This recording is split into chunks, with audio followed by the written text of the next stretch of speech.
Charles. Cox. Present. Collin. Natoli. Pennell. Here. Yee. Here. Waters. Here. Pratt. Here. Dickinson. We have a quorum. Thank you. This meeting of the Sacramento Metropolitan Cable Television Commission is being videotaped in its entirety and will be cable cast without interruption on Metro Cable 14, the government affairs channel on the Sacramento cable system. Today's meeting is being cable cast live and will be repeated Sunday, March 10th at 9 a.m. A VHS copy is also available for checkout from any library branch. With that, I'll turn the meeting over to the chairman. For at least another minute or two. Thank you. This has been done. Okay. All right, thanks. Good afternoon. All right. Did you take care of everything important, Mr. Pratt? No. Yes. I'll roll. It's important. You got that done? It's important. Yes. He was here on time. Good. Okay. I read the video statement. All right. You want to call the first item? We have presentations and recognitions, Sacramento Educational Cable Television, Cable Consortium, and the Cable Commission Employee Service Recognition. Okay. Why don't we take the Educational Consortium presentation first, and who's leading that off? Jay, are you going to kick that one off? I believe so. Actually, if it hasn't been done before, just before you get underway, I think we have a new member of the commission that we should recognize. Mr. Pennell has joined us. We're happy to have you here. I hope it's much better than my week has been. I hope I didn't bring any bad luck to the commission. We'll count on you. And with Robbie Waters to my right and Dave Cox to my left, I'm not sure. I got one that kicks me and the other one punches me. Excuse me, one prays for me, Mr. Chairman. You're definitely in shark-infested waters down there, Mr. Pennell. Jay, welcome. And you can raise the podium if you want. There's a switch on the right-hand side that will elevate that some for you. Good afternoon. As you know, I'm Jay Thompson. I'm the chair of the Sacramento Educational Cable Consortium. And it's with a great deal of honor that I would like to introduce to you Assemblywoman Grace Napolitano. Good afternoon and welcome. We're happy to have you here. Thank you, gentlemen. It is indeed a pleasure for me to come before you, especially since you have such notable people as Jay and Liz that we've been working with on several different issues. I'm here specifically to provide you with an award, or provide the consortium with an award because of your worldwide, practically worldwide, nationwide, I know, and statewide for sure, recognition. We do live in a world of increasing access to information and the explosion of technology. Education is facing a great challenge of providing learning opportunities to a diverse population. And this educational technology is one of the best means of increasing opportunities and is just the tip of the iceberg. We've done many things in our Southern California area to utilize technology, like teaching citizenship via cable, looking at teaching ESL to provide people access to overcrowded classrooms so they can become citizens. We're working on trade, providing colleges, universities the ability to draw to their particular areas, businesses so they can access information, agencies that can provide them with the ability to do expanded trade. All kinds of different things are beginning to evolve because of some of the work that has been already done, and all we're doing is trying to put it together to provide access not only to the citizenry, but also to business. And through the combined efforts of many, I'm finding out that Sacramento has created this exemplary model of partnerships, which has resulted in educational cable access organization, which truly serves the community and deserves the recognition it's been getting. The Sacramento Cable is to be commended for their support of all community access channels, and the Sacramento Metropolitan Cable Television Commission is also to be congratulated for the ongoing support of community programming. And I've seen some of your programming, and I'm very impressed. It gets down to the grassroots and to the people who actually view your cable. I live in Sacramento, as you well know, from Monday through Thursday, so I'm very impressed. The most impressive is your educational portion. Their support and commitment assist in developing and encouraging full utilization of community cable channels. Congratulations to the Sacramento Educational Cable Consortium for 10 solid years of cooperative efforts to provide instructional and educational programming to all segments of the community and schools in Sacramento. I can't praise you enough. I wish more of my communities and cities and other areas took the interest that you do to provide us access to the communities that you serve. And as such, Ms. Albee, Assemblymember Albee, myself, Larry Bowler, Senator Leroy Green, Assembly members Phil Eisenberg, David Knowles, and Senator Tim Leslie take pleasure in providing this resolution commending. And I could go into the whereases, but I think you get the drift. So congratulations. Thank you. Thank you.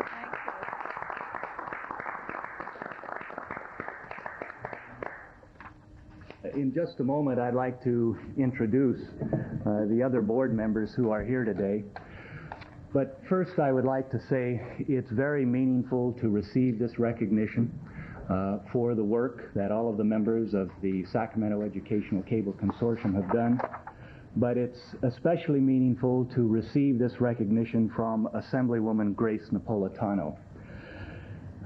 She is a rare individual. She's had over 30 years of dedicated community service. She is highly respected in her community and also in the Assembly. And if I were to use just a few words to sum up what she has done, I would say that there has been outstanding accomplishments with family, with community, and also integrity. She's been one of those rare individuals who has been able to keep a good balance between family, career, and community service. And I think perhaps it runs in the family because her husband, Frank, received the 1991 Norwalk Citizen of the Year Award. So I would like to thank you and all of the other members of the Assembly for the resolution, and thank you especially for taking time out to come here today and present it to us. My pleasure, sir. I'd also like to introduce the other board members who are here today in case they have a sentence or two to say. Dick Beamer is the Assistant Chancellor of the Los Rios Community College District. And next to him is Bob Schultz, Curriculum Coordinator from Rio Linda. And on the end is a name you've probably heard before, Penny Castanis. She's the Director of Educational Technology and Learning Resources for the Sacramento County Office of Education. Did any of you have any comments you'd like to make? Yes. Why does She's that so not shy. surprise you? I knew Penny would have something Yes. to say. Penny's also an elected Yes, official, right, so yeah. of course she would have something to say. Yes, I Good will. afternoon, Penny. Good afternoon. Wonderful to see you. Yes, it's good to see all of you, too. And I want to thank again the Assembly for this wonderful resolution. Being the Director of Educational Technology and Learning Resources for the Sacramento County Office of Education, I've had an opportunity not only to work with Sacramento County and the Sacramento Educational Cable Consortium and the 16 districts in Sacramento County, but I also work with 9 other counties, which means I deal with 635 schools throughout this region. And in those schools, we consistently hear, gee, I wish we had something like Sacramento Educational Cable Consortium working for us. This is an unusual opportunity for all of us to continue to support the kinds of programs that we have in this county, because I think that it is unusual, it is special, it is a consortium that really does work together, and it works together quite well. just like our city and our county governments work quite well in Sacramento County. So I want to thank you again, and I want to thank the Assembly, and I think that this is something that hopefully we'll continue to support for many, many years to come. Thanks. Thank you, Penny. Thank you. The others are more shy. Thank you. Thank you for your passion. Well, Dick Beamer has had almost 40 years of distinguished service, and the last few years have been, or perhaps so years have been at Los Rios. It'd be a shame if we let him get out of this chamber without just saying a few words. Thank you, David. Members of the Commission, it's my pleasure to participate in this recognition because it means quite a bit to all of us. Los Rios Community College District provides higher education credit instruction to about 2,000 students through the auspices of this organization that would not probably otherwise be able to attend our institutions. So we're highly dependent upon it. It's one of the fastest growing segments in our instructional delivery program. And again, thank you. Thank you. Well, Thank you. we certainly want to thank the Assemblywoman for taking time from her schedule to trek over here and present this resolution, which signifies the recognition by the Assembly of the fine work done by SECC. And so thank you for taking time to come, and congratulations to SECC for all you've done. I felt it was so important. I stayed in at my district at noon, and I stayed because Miss Albee and somebody else were not able to come. To me, this is a real issue, real important issue for my district and for my constituency. Well, thank you very much. Thank you very much. Thank you to all of you.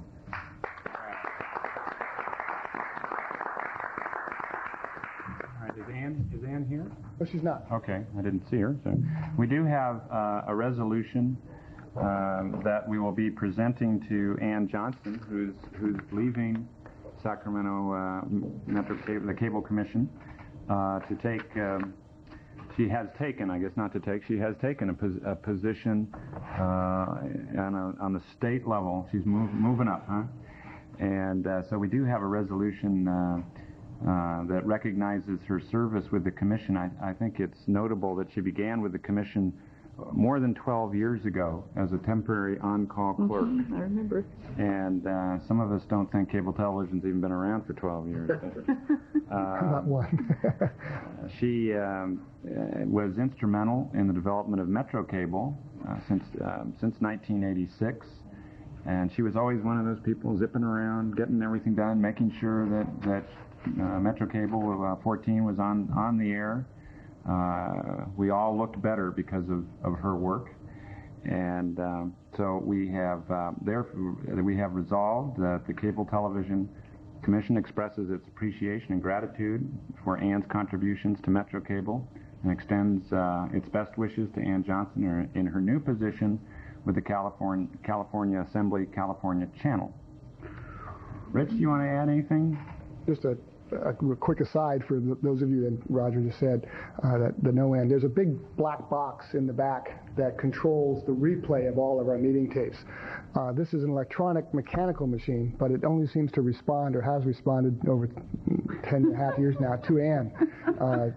Ann could program it pretty much by just putting her head on it and making it work. And at times, I think she beat it with her head. But so we're going to miss her. But I think her movement to the California Assembly Channel is good for her. And Mr. Chairman, let the commission move and second then this resolution. All right. Hey. And so we'll consider it moved by the commission and seconded by the commission. And all those in favor signify by saying aye. Aye. Opposed? God is to vote against this. And that is adopted unanimously with our best wishes. All right. Second item on the agenda. We have elect chairperson and vice chairperson. All right, we've reached that magical moment. You could. I assume it transfers now to the city, or a city. And have you guys got your act together down there? I don't even know what's going on. Mr. Pratt is at time to be. He's the vice chairman, is he not? He is. Move Mr. Yes. Pratt as the chairman. Oh, okay. Yeah. I thought he'd been I'll chair second before, that. and so I thought it was the city of Sacramento's turn, but that's Well, okay. it is sort of roughly in the rotation, but Mr. Pratt has been vice chair. That's fine. So. Yeah. We have a motion by Mr. Cox, seconded by Mr. Waters, to elect Mr. Pratt as the incoming chair of the commission. If there's no further discussion, all those in favor signify by saying aye. Aye. Opposed, no. Nominate Mr. Natoli as the vice chairman. No, that's out of sequence, Mr. Cox. No, that's not City sequence, Sacramento's Mr. next. Oh, excuse me. I thought it was You did it city. in the small board. That's why I showed up today. Mr. Chair, I think Mr. Cox meant nomination Mr. Pennell for Oh, the excuse vice me, chair. Mr. Pennell. And I'll second that. You got me and Mr. Natoli mixed up, right? I think you do, yeah, you just pronounced it. You just pronounced it wrong, so. After that Sherman-like stance taken by Mr. Natoli, it looks like Mr. Pennell is going to be the lucky. I got to help Mr. Cox over here because I know he's farsighted, so he's trying to get a little confused. Let me help you. It was just a little humor there, just for When you get the gavel, you can throw it at him. All right. I'll second that also. All right. Mr. Yee. Well, Mr. Yee will denote as the maker of the motion. Mr. Waters and I. All right, Mr. Waters and Mr. Yee together. That's right. Cox jumped into our neighborhood again. Right. Yeah. As making and seconding the motion to elect Mr. Pennell as vice chair. If there's no more discussion on this issue, all those in favor signify by saying aye. Aye. Opposed? And that motion is agreed to. Mr. Pratt, you wish to take over? So I'll work right from here today. You better get in the center. Get your nameplate. That's right. Well, Mr. Chairman, since I'm the vice chair, I'd like to make my statement. No. Congratulations. Oh, boy.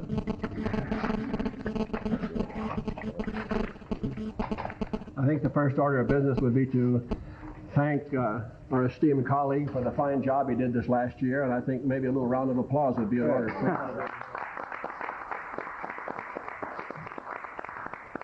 I thought maybe that could be a motion and we could vote whether we wanted to do that or not. I'm sure it would pass 3-2. I think that applause only results from the fact that we canceled more meetings last year than we held. Not necessarily. Thank you. Item number 3, the grantee status report. You should have a speaker ID up there for Jay Thompson, Sacramento Educational Consortium. Okay. We go right to the speaker sheets. Correct. I'll have Jay more. Thompson.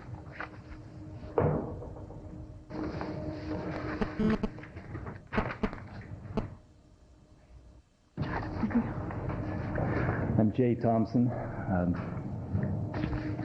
chair of the Sacramento Educational Cable Consortium for this meeting.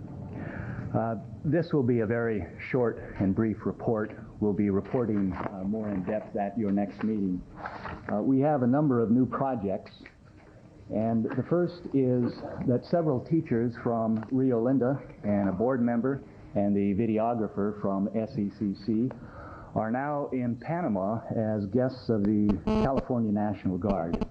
What they're doing down there is establishing sister schools. They're developing contacts for future exchanges. They were invited to participate in this program by Sacramento Cable Television, and it represents an excellent opportunity for the two schools and the Discovery Museum to develop relationships for the future. And so at the next meeting, we'll be reporting in depth on that.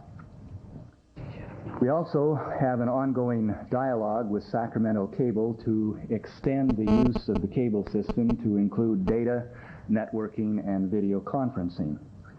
And we are in the midst of the third annual Student Educational Video Award, or the SEVA competition.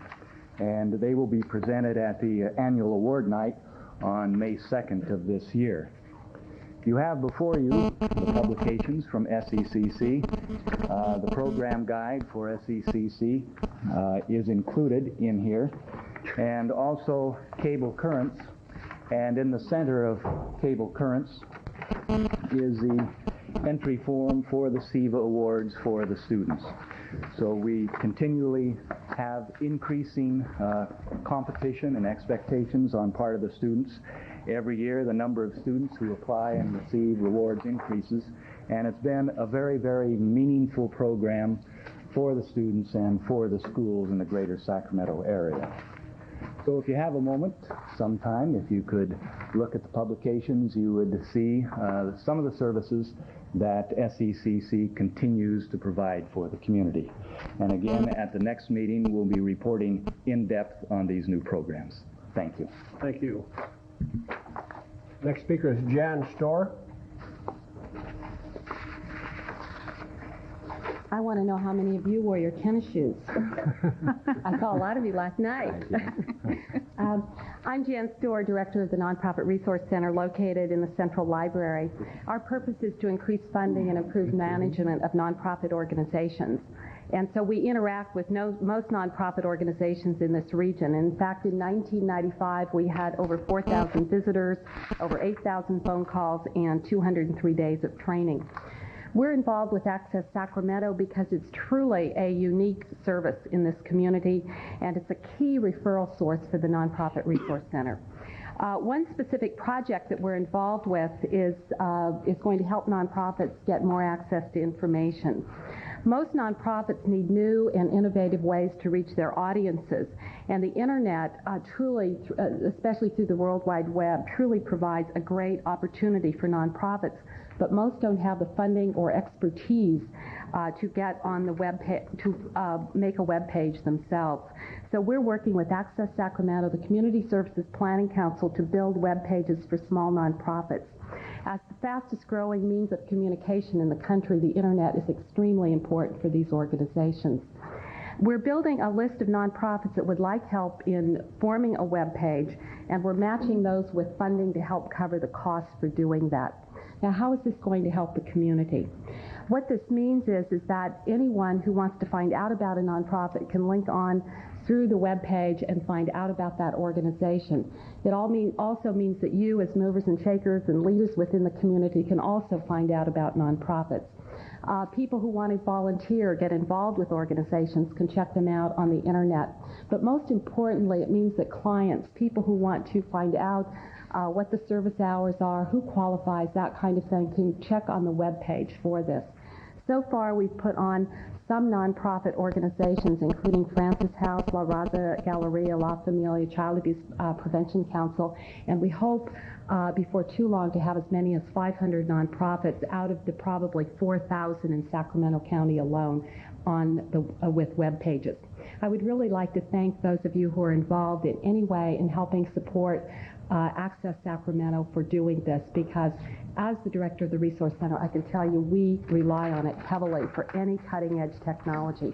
So thank you very much. Thanks. Thank you. Vinny Castanis. Hello again. I'd like to just give you a brief background of what we're doing with Access Sacramento. The Sacramento County Office of Education has many partnerships, but the partnership that we have with Access Sacramento is one that we're very proud of. We are working on 3 major projects at the present time with them. One of them being the Network at Two Rivers, the Net at Two Rivers, which is a community networking project. We are the lead agency on that, but we're working closely with Access Sacramento. We were 2 of the major components that began this project back in 1994. We were funded this past year from the Department of Commerce. We have a multi-million-dollar project that we are going to be overseeing at our county office, working very closely with Access Sacramento. The other one that we're working on is just happening this weekend, and you may have heard about the Net Day 96, where schools are going to be wired and for technology, and we have a center here that we're going to be working again with Access Sacramento. The Freeport School in the Meadowview area is going to be a lead site. We are going to have a teleconference there, working with again with Access Sacramento, where the Secretary of Commerce, Ron Brown, will be here, and we'll be doing a video conference along with Ron Brown and the President, who's going to be in Concord. So that's another one of the programs that we're working with. We have applied also for a challenge grant, which is with the U.S. Department of Education, with Access Sacramento, again as a partner. So we're looking at many different kinds of programs that are very broad-based. But the one I think that's the most important to us at the Sacramento County Office of Education is the one that we're doing with our regional occupational program, because that deals with the students that are basically Sacramento County students. And we're working with those students at the Coloma Center to bring the expertise that's necessary for them to understand what telecommunications is all about. And Access Sacramento has been putting that program together for us. So we're very happy to be able to have the opportunity to work with them. Lifelong learning skills are not something that we talk about any longer. They are issues that we have to deal with on a daily basis, and we're happy to be able to support Access Sacramento and Sacramento County Office of Education as partners. Thank you. Thank you. Richard Applebaum. Hi, my name is Richard Applebaum, and I'm the Vice President of MacNexus, the Macintosh Users Group of Sacramento, and I'm also the training coordinator for them. Who we are is MacNexus is one of the oldest and largest microcomputer user groups in the nation. We have over 1,100 members in the greater Sacramento area. We offer monthly training sessions at the Coloma Community Center and a program event each month, in addition to a comprehensive bulletin board service and internet access for our members. Why we're involved is the Macintosh is the most popular personal computer in terms of the internet, the future, if you will. DataQuest reports that 63% of all multimedia application development is done on Macintoshes. The Mac is also the #1 worldwide web authoring platform, with 41% of all webmasters citing it as their preferred platform. It's just easy to use. You may have read that AT&T will shortly be giving away limited access to the internet and providing unlimited access at low rates. Imagine anyone being left behind as this new method of publishing and communications becomes even more pervasive than it already is. Worse yet, imagine someone getting left behind because there were no high-quality, low-cost training opportunities. MacNexus and Access Sacramento are dedicated to making just that kind of training happening here in Sacramento for personal growth and for future jobs. What we're doing. Well, we're working in cooperation with Access and other local organizations concerned about taking advantage of the information era. MacNexus members are learning about community use radio and television and planning to produce regularly scheduled programs which will help local citizens to use new media, including the internet, more effectively. I find the internet a lot easier than learning about video, but that's because I'm taking the classes on video and I know internet. MacNexus and Access Sacramento were two of the original organizations who applied for federal TIAP funding for our community. This year, an expanded grant under the aegis of Net of Two Rivers project was funded. We're proud to be a part of that effort as well. While our initial efforts are toward users of personal computers, our larger vision for tomorrow means everyone stays in the technology picture, no one gets left behind. We hope you will continue to support Access Sacramento as they reach out to the entire community. We can't let Silicon Valley get all the press, all the jobs, and all the attention. Thank you. Thank you. Thank you, Mr. Applebaum. Next we have James Baker. Thank you. My name is James Baker. I'm Dean of Learning Resources at Casinos River College. For a number of years, Access Sacramento and CRC has enjoyed a relationship of having educational programs. Prior to my arriving at CRC, we issued something called the Access Certificate, which is a 12-unit program. With the advent of increased fees, increased activity at Access, we've had to reduce that program for a number of years. We are now happy to report and proud to report that in cooperation with Access, we're going to be able to rejuvenate the program, rejuvenate some training activities, and do something that CRC is, I think, proud of, is develop partnerships with both private business and with nonprofits. The current activity that we're involved in will be bringing increased programming, live programming, to the city of Sacramento and the county of Sacramento. We will have a partnership in which both CRC and Access can benefit. Our students at CRC in the communications program for a number of years have had problems finding internships. When they do get internships, typically they're not the active online type internships. They're more of pulling cables and hanging lights.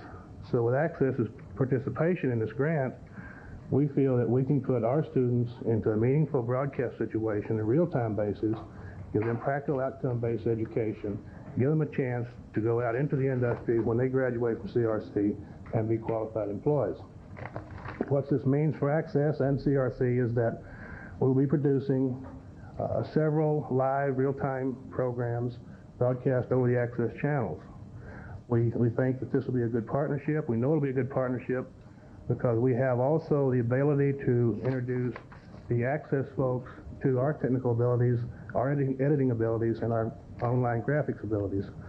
So with those thoughts in mind, we've entered into this partnership, and we will continue to work towards providing better access for all the students at CRC and for the people of Sacramento. Thank you. Thank you. I'm not cutting anyone off. If any of you have any questions or comments at each one of these speakers concludes, please feel free to do so. Ramsey Elliott. Good afternoon. My name is Ramsey Elliott, and I'm here speaking as a board member of Access Sacramento and also as chairman of their program committee. I hesitate to admit to more than 50 years experience in professional broadcasting, both radio and television. Along the way, I served as a director of the National Association of Broadcasters, as a director of the National Broadcasting Education Association. I was their vice chairman for 2 years. The California Broadcasters Association, which I was a director many years, and several other trade groups.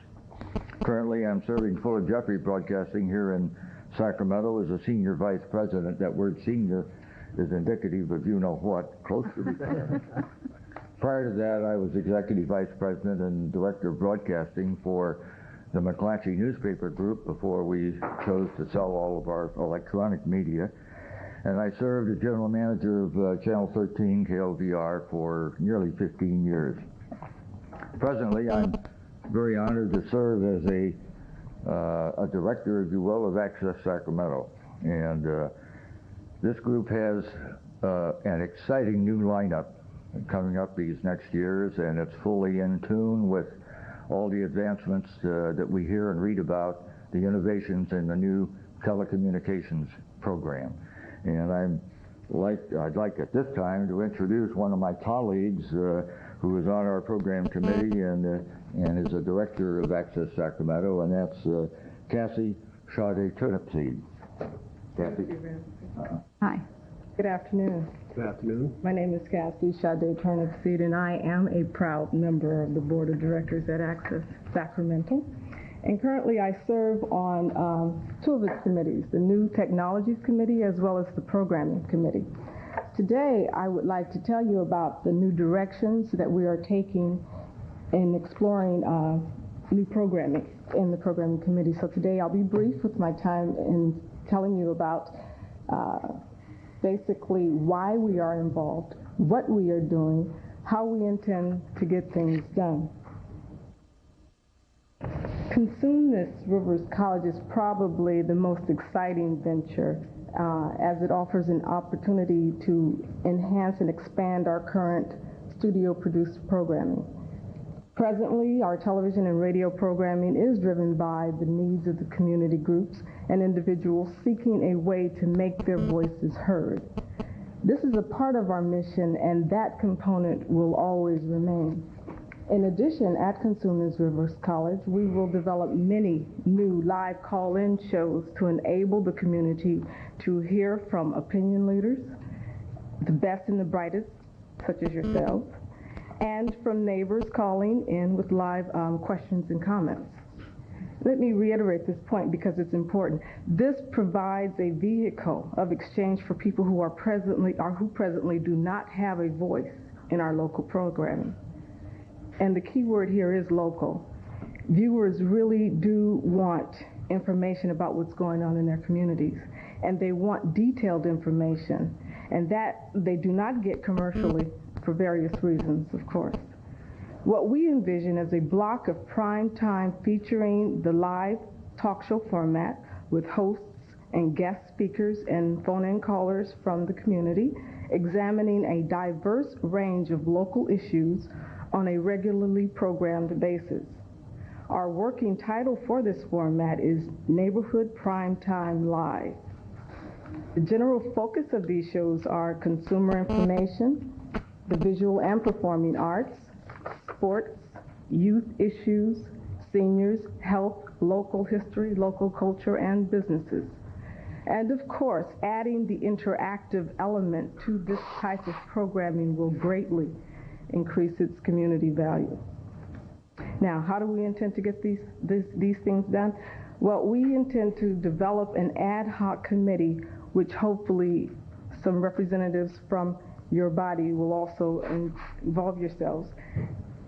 It includes representatives of, hopefully, like I said, from the Cable Commission, the cable company, religious leaders, local leaders from the private sector, etc. And this body will undoubtedly use an orderly process of ascertainment to determine the contents of our programming. In conclusion, again, our goal in programming is to serve the greatest needs of the community and to provide a vehicle for those voices who are presently without a means of being heard. We welcome your leadership and we recognize your friendship. Thank you for your time. Thank you. Thank you. Reggie Torren.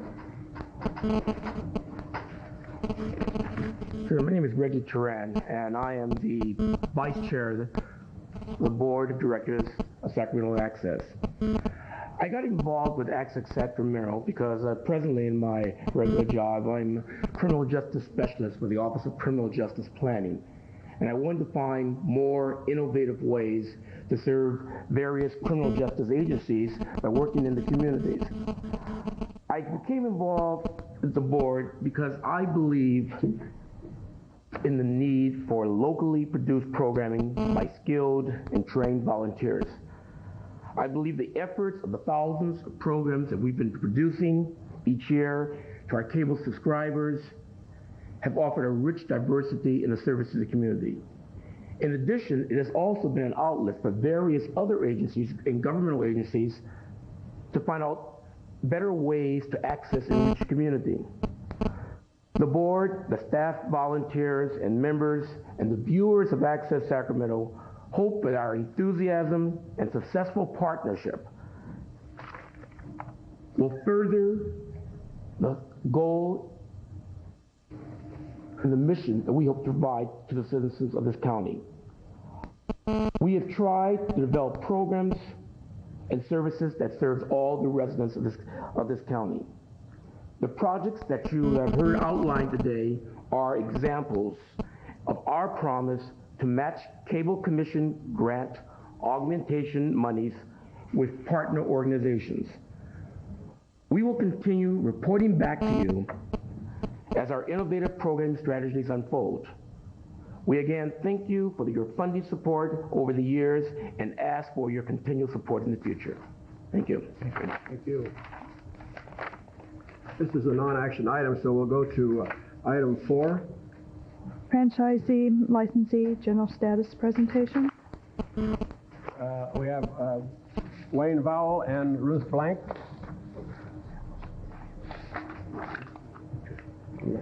As soon as it's kicked out. Good afternoon. I'm Wayne Vowell and my colleague Ruth Blank. What we'd like to do is, we are in the process of executing a upgrade project, and we have just completed our first phase, or 3 hub sites in essence, 130,000 homes passed.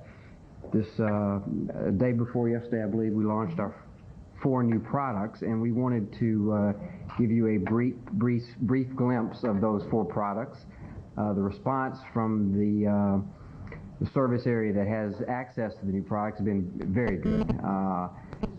I think we actually nailed the product offerings. I mean, they seem to be touching a lot of the interest levels of a lot of the consumers out there, and so we're very proud of them. And Ruth has brought along some goodies for you. Our programmers wanted to say thank you for your vote that allowed us to launch these on a phased basis, and those of you who haven't had an opportunity to see the channels, and I hope that you have, we have just a very short tape. Did you bring Redford? Couldn't make it. Right. We phoned to find out when how this phase was going to work. I don't know if any of the rest of you phoned about your neighborhoods. Not till November. Well, there is a good news. Is that the project is accelerating. Oh, is it really? I would be very, very stunned if we don't have a lion's share of it completed by the end of this year. And so hopefully November will be something closer, maybe early fall as opposed to the middle of the winter for most of the areas. Wayne, we must be in the hinterlands. Wayne, I don't know whether you realize you've caused problems in many of the subscribers, because now I have to fight with my wife. For which she watches Home Garden and I want to watch ESPN. And there's a problem. I know, I suffer the same battles at my house. Okay. I'm sympathetic to your needs. But it's encouraging. Over the past 18 months, 10 new products have been launched in this marketplace. Sacramento continues to provide the lowest cost per channel in the surrounding areas. We're proud of that. And I think there are many new products that you'll find available over the next 18 months as well. So we're continually trying to find ways to improve the the broadness of our product lineup and make sure that all consumers out there have some products that are germane to their interest level. But it is clearly a video newsstand of all sorts of electronic goods and services. So do we have... We have a tape. Okay, do you think it's going to work?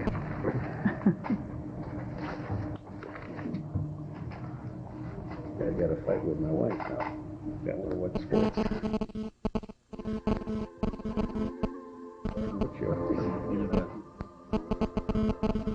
What the intention is for the Sundance Film Channel is to recreate an opportunity we've done on a more local level with the festival. What we're going to be offering them is the chance to see something they're just not going to see. They're not going to see it in the mainstream. They're not going to see it in the main marketplace when they go outside the theaters. They're not going to see it on television.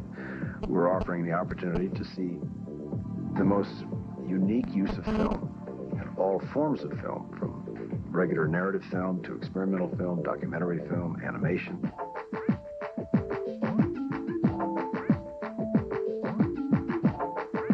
So basically what we're doing is we're presenting a chance and a choice. The chance to see something they're not going to see anywhere else, and the choice to decide for themselves what they like, what they want to see, and what they don't like.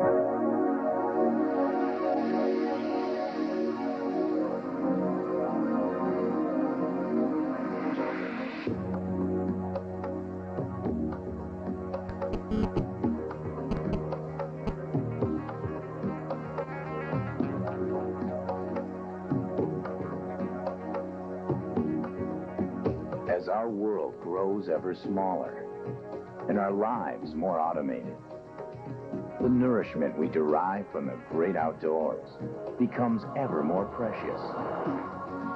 What better time for a network built on respect for the environment and committed to the spirit of adventure in all of us? What better time for the definitive authority on the great outdoors to become a programming reality? What better time for the Outdoor Life Network? Get the latest in history. Pick a time. Long live the cause of freedom. Choose a place. The Eagle has landed. And escape to where the past comes alive. The History Channel.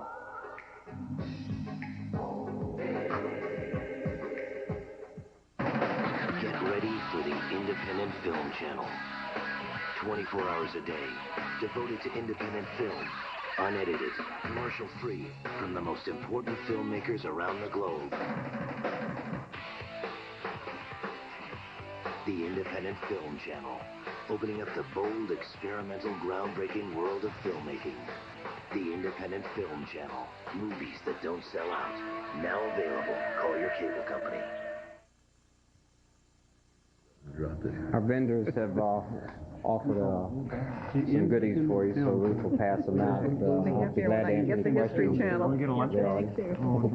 We've got a cold ham sandwich in there. I'll bet. Not picking.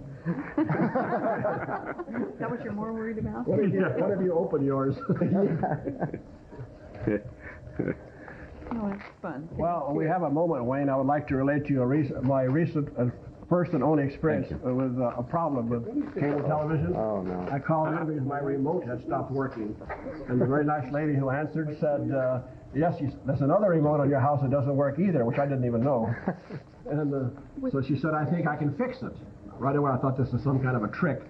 So on my cordless phone, I ran in the other room, and when she gave me the signal, I turned the TV on, and it worked fine. You know, so I ran outside to see if someone had been looking in the window to know my remote wasn't working. But it was very nice service, very quick, and without thinking, I called first thing on Monday morning. Right. And still got through in pretty good time.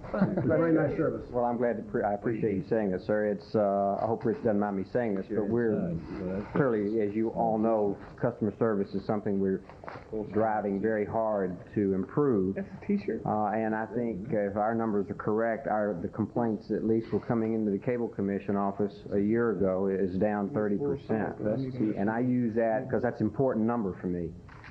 Clearly, we still have work to do with our phones and answering every phone call in 30 seconds, but we're doing a better job there as well.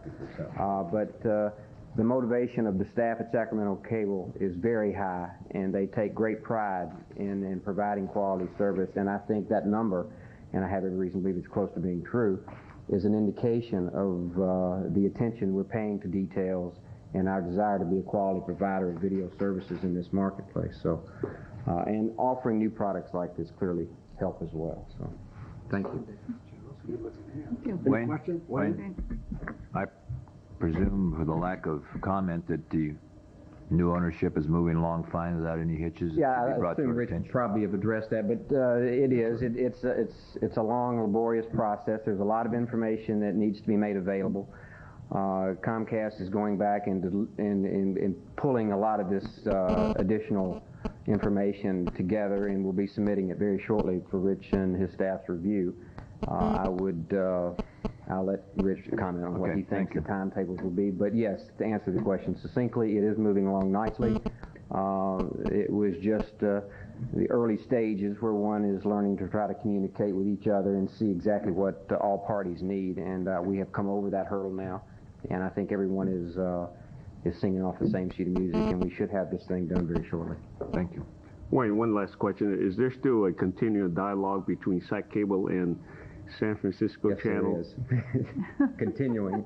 Still bringing that up here. We don't intend to let that die, and we're looking for all sorts of other alternatives. It is our desires to provide all sorts of diverse programming in this marketplace.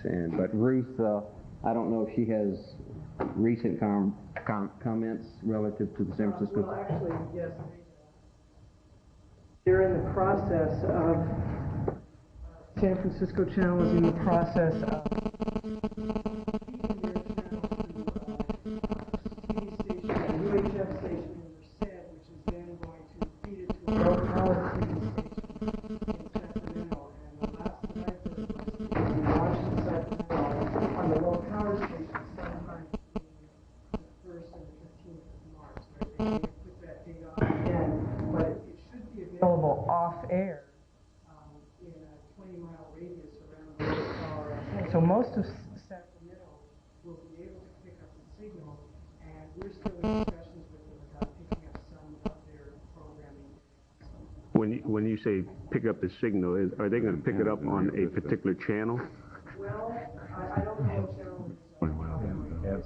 It's a low-power The antenna's in Rio Vista. station. But does it come through Sac Cable? Not yet. Oh. Talking to them about picking up some of their programming, but it will be available as an off-air channel. All right. Could you keep my office Absolutely. informed? And we're also exploring all other distribution opportunities. And Well, you know, there are I've a number of offered- opportunities that may in fact present itself in the near future. But please be assured that we intend to find ways to provide the product. You know, the offer my services if it's required. Absolutely, and that's in our pocket. We can do that. Good. Mr. Yee, I don't recall the name of the general manager of KTSF right now, but he called about 3 weeks ago with in a very upbeat conversation that things were beginning to gel. So he passed back to staff that things were starting to come together. Thank you.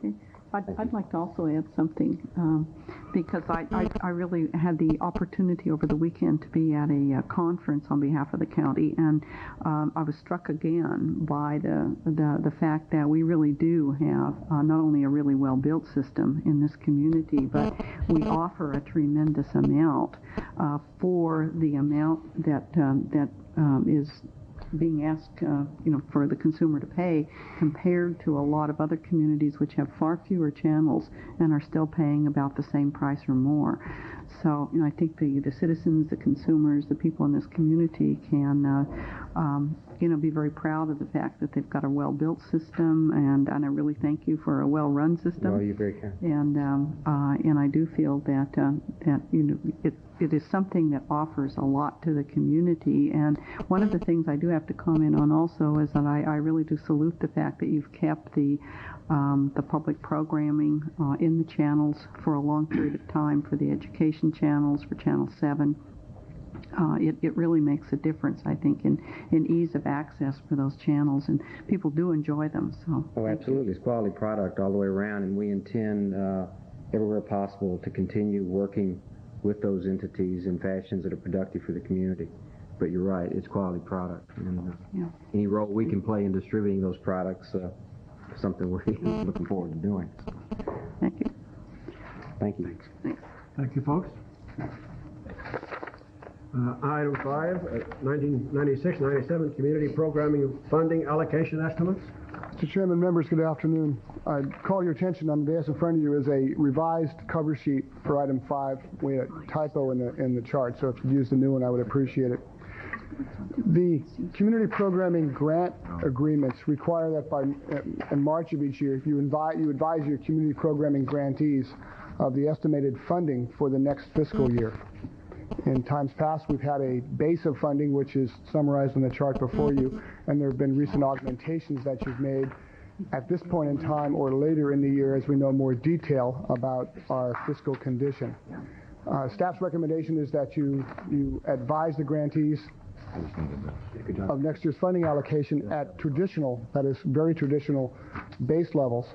And as we move further into the budget process and the legislative process, if you so choose, you could augment at that time.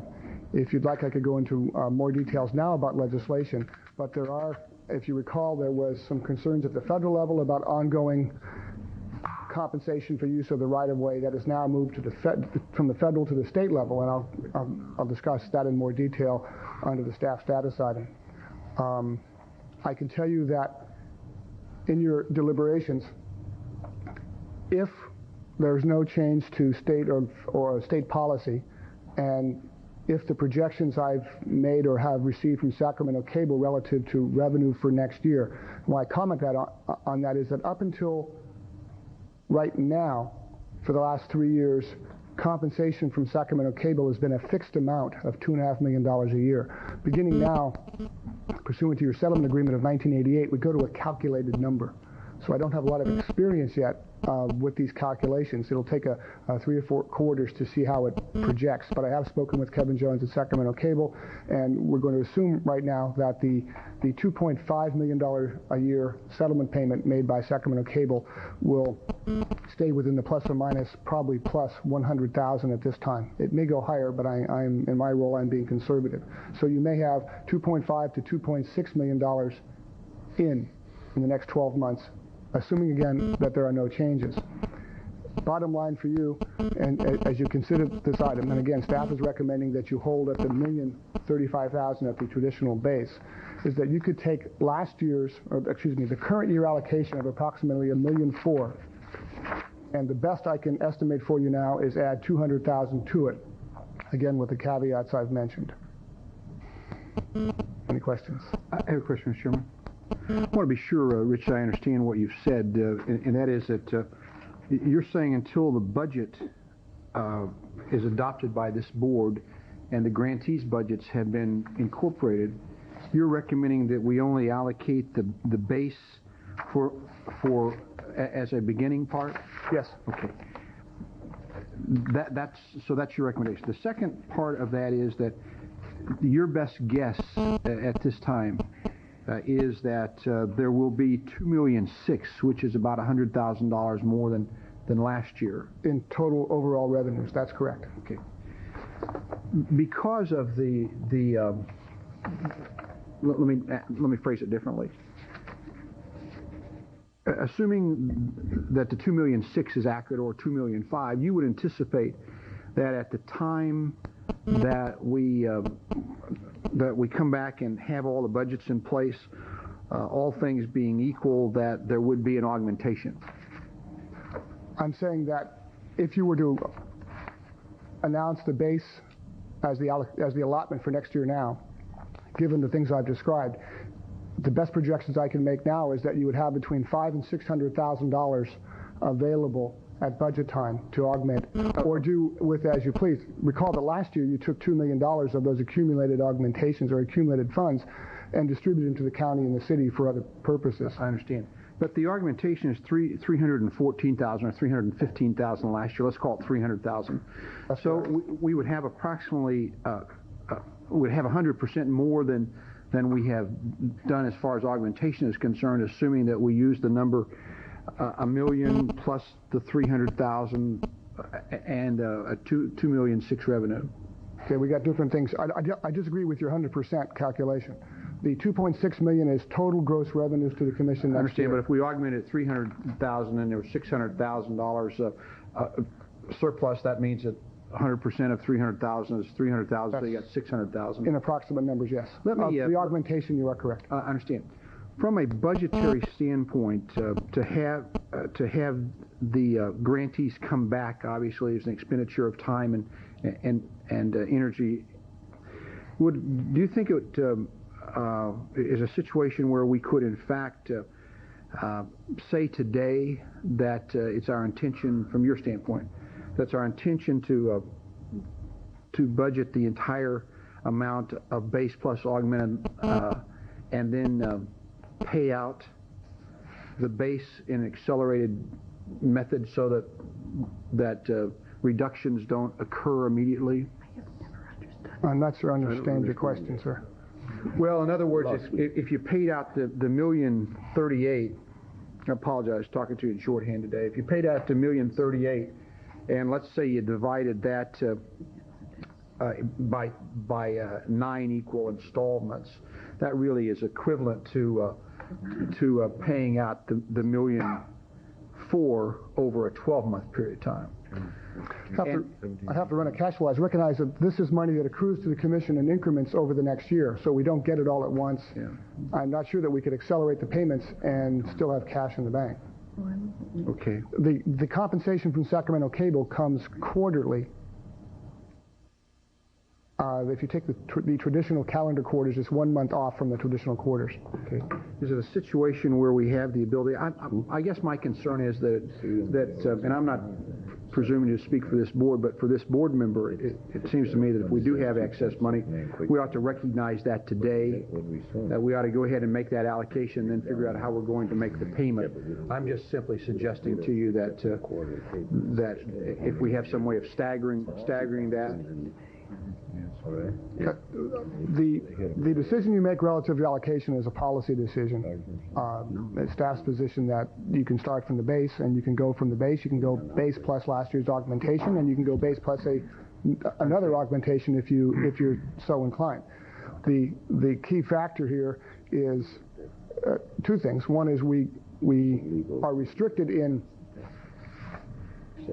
creating the expectation and or awarding a contract for funds that we may not or do not have.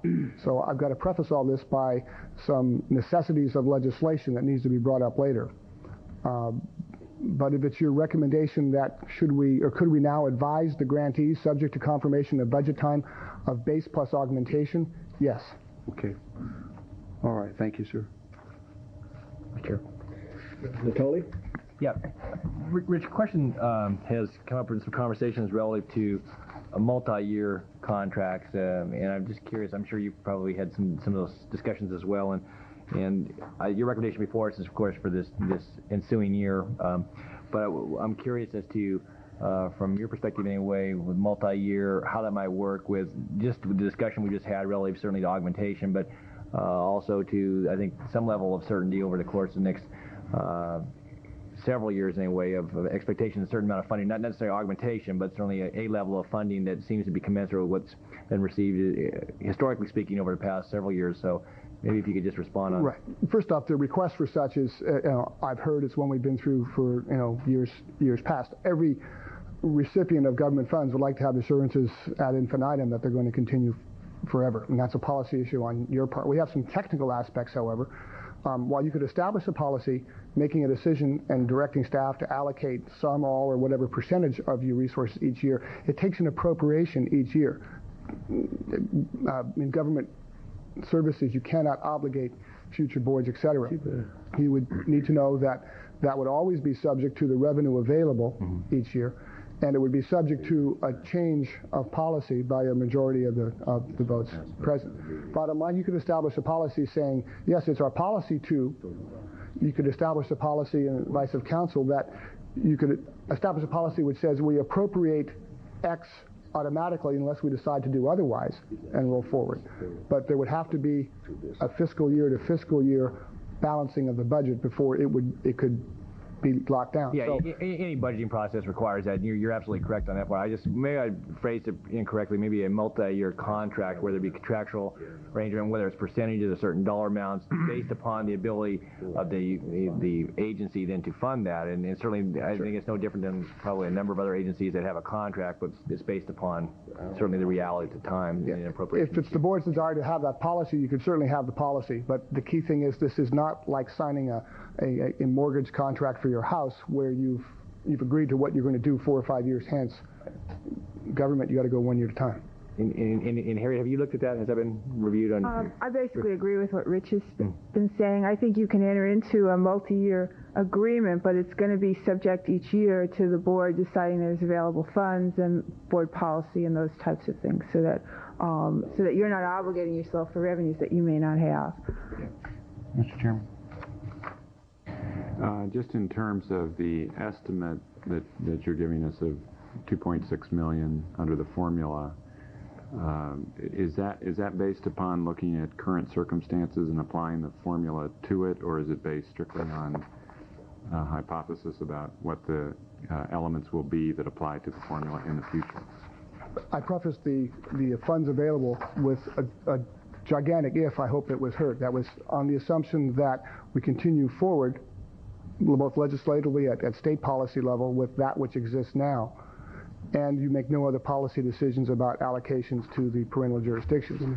One policy that you do have now is that 20% of the revenue to the commission automatically is returned to the parental jurisdictions, to your parental jurisdictions, on the basis of population. So 5 to 550,000 off the top moves back right away. The rest, in the last several years, the majority has gone to community programming, the balance to litigation support and operations of the office. The key issue that I need to raise here, and I intend to raise it in much more detail under the item on legislation, but I'll tell you that the federal legislation that was approved and signed by the President earlier last month did moderately well for local government.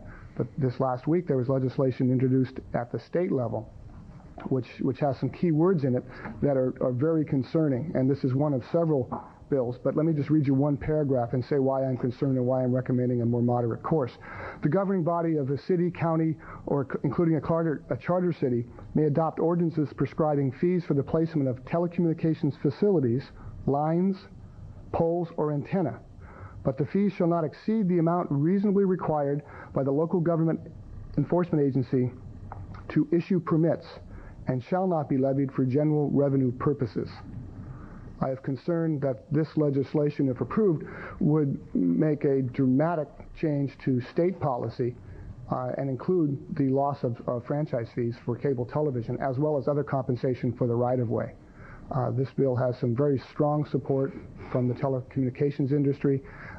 This bill is authored by an author who has been very successful with legislation of this type in the past. It was introduced just a few weeks ago, just about 10 days ago. We spotted it last Friday.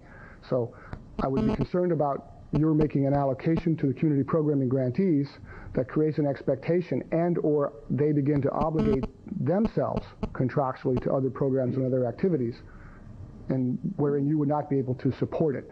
Recall that when we made the decision, or when you made the decision last September to reduce your reserves by $2 million, you then took away the equivalent of a 16-month phase down of any changes at the policy level.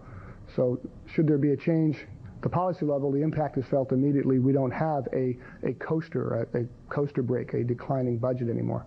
The Commission's reserves, operating reserves now, are $150,000. Rich, when will we know about the overage? You know, that amount in excess of $2.5 million that we may receive, may accrue to us. We'll know over the course of next year. The cable company reports and makes payments quarterly, 30 days after the end of the quarter, upon a certification of gross revenues and a calculation of this new formula. As rates go up, revenues go up, new channels are added, the Commission will benefit from that. But in just beginning now, the range of what that is going to be is a little early yet. I would also advise that the assumptions I've made about having $200,000 available under current circumstances above the existing augmentation getting kind of complicated here, is based on an assumption, too, of minimal costs related to the transfer that we're beginning now. All signs are green, all lights are green. The transfer process with Comcast has not officially begun, but we very much are working at the staff level. But the costs associated with that could be expensive. We could run up some sizable legal consulting bills, and I'll address that a bit later. I've made assumptions, so I need to get that on the record to you, assumptions that all goes favorably. I have a question. Since I'm the new kid on the block, I'm trying to figure out what Mr. Cox is trying to do, but I think I have it pretty much.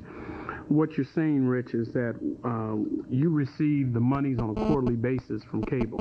That's correct. And based upon that, that's how we basically have done the expenditures based upon your recommendation on the base allocations. That's correct. In the last 2 years, you made augmentations. And then the augmentation has been because we've had more money than more money than we thought or what we projected. From various sources, we had accumulated additional fund balance. That's and correct. Based upon what Mr. Cox has put forth, my understanding of this is that he wants us to do the augmentation based upon the projection. So he wants us to spend money that you don't have. I mean, I'm sorry, I'm trying to understand this.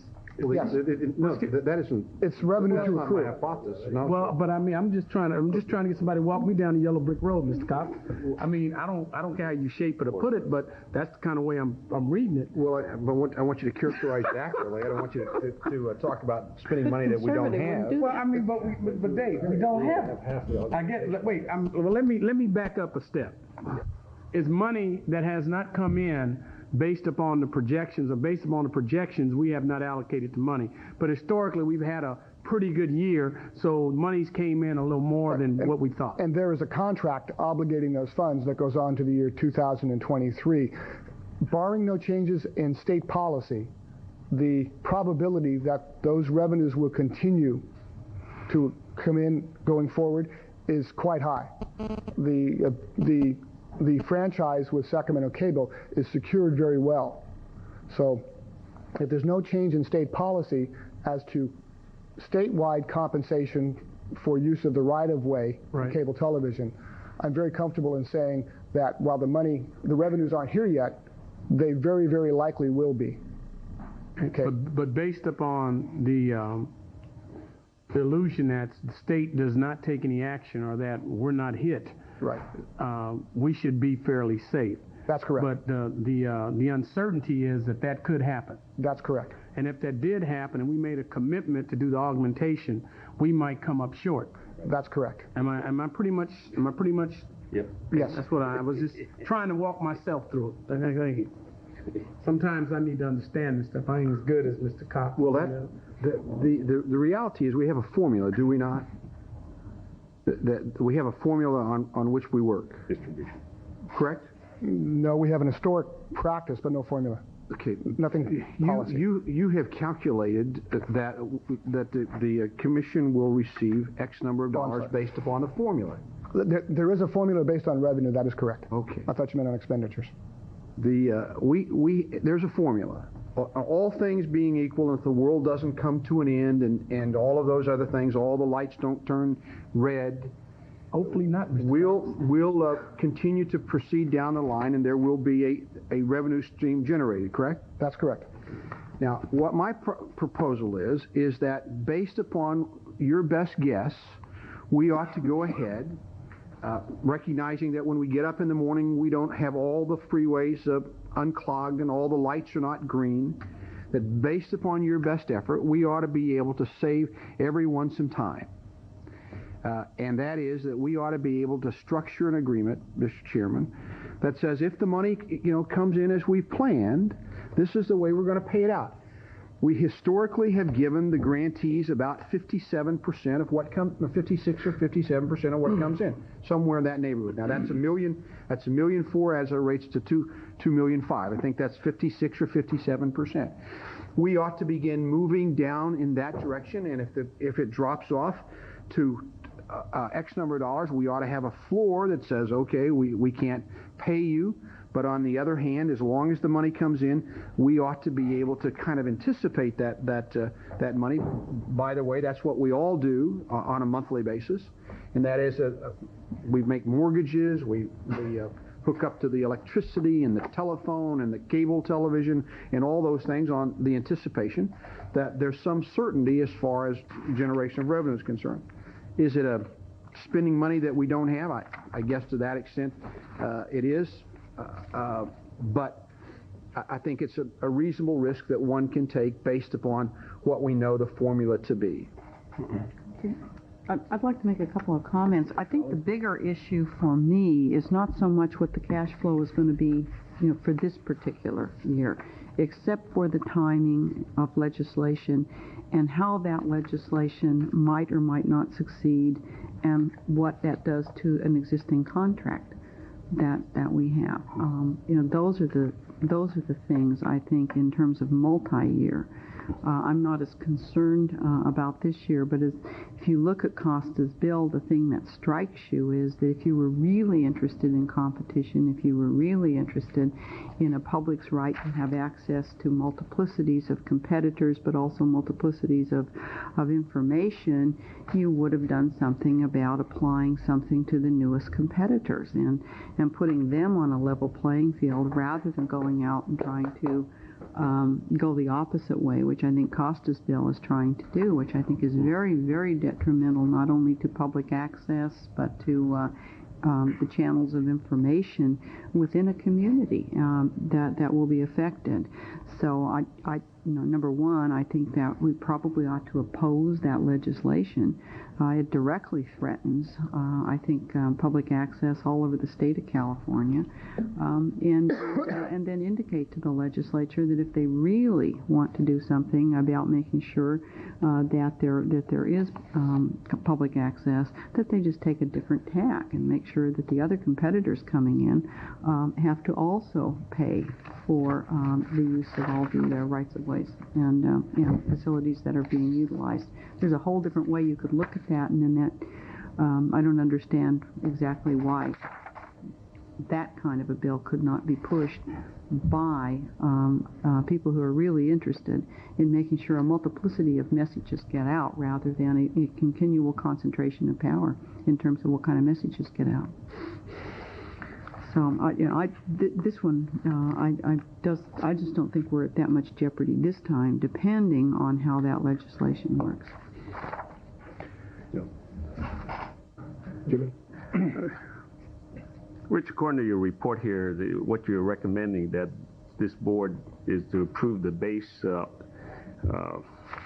distribution, and that each grantee will come back on May 10th, at which time, if the traditional additional money is there, that we would at that time vote on the augmentation. That's what you've done the last 2 years in a row. Right. You've taken part of your reserve, what was available, and you've added it to the grantees' budgets in June. Again, it was your decision last year to hold it, and you used it for other purposes with your other hats in your other places. Staff's recommendation is go with the base and preserve the options. If you want a different perspective, it's a policy choice solely in your discretion. Yeah. Rich, I've been very comfortable with the traditional way of distribution. I thought Mr. Cox was the most conservative from a fiscal matter, but I find myself even more further to the right on this particular matter. So it's my position to support the recommendation from staff to indicate to the grantees that the distribution will remain at the historic base, and that by May 10th, which is only 2 months from now, we will know, as well as they will, whether this augmentation would be official. Second. Well, are there people to be heard on this item? I think there are. Yes. Comment for you, Mr. Chair.